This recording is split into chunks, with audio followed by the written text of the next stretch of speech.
Sa aking mga magulang, salamat po. Pinili niyong buhayin ako sa kabila ng hirap ng buhay. Naging mapagmahal sa kapwa dahil pinaramdam niyo sa akin ang tunay na pagmamahal. Umiiwas ako sa maling gawain, tulad ng bisyo at barkada, dahil kayo ang modelo ko.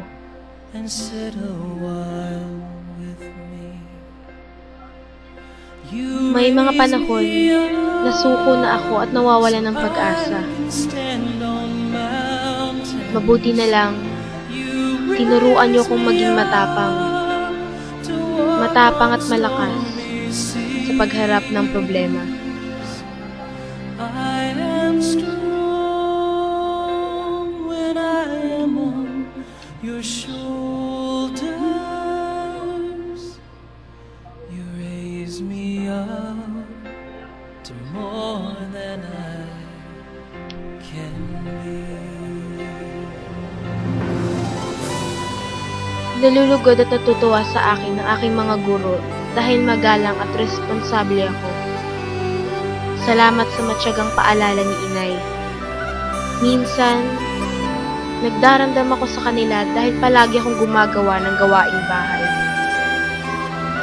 Hiling ko katulong, pero di pala.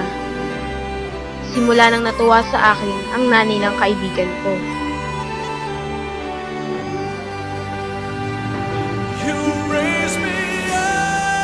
Pakiusap ko lang po, ingatan ninyo ang sarili niyo.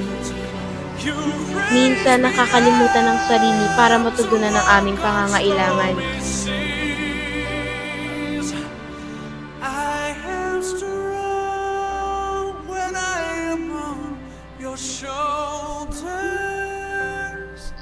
Salamat po sa palo at pangaral na dati di ko nauunawaan.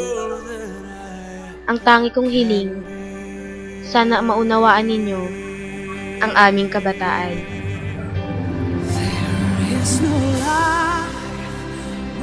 Nay, Tay, Ma, Pa, Mommy, Daddy, salamat po sa pag-aalaga, sa pagmamahal, sa mga sakripisyo nyo para mapag-aral kami.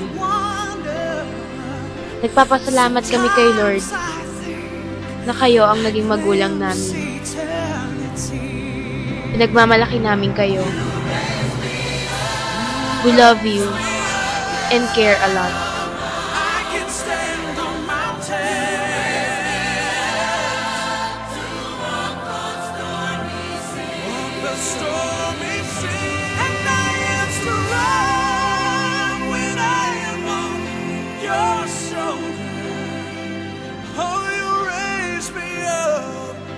So more than I can be.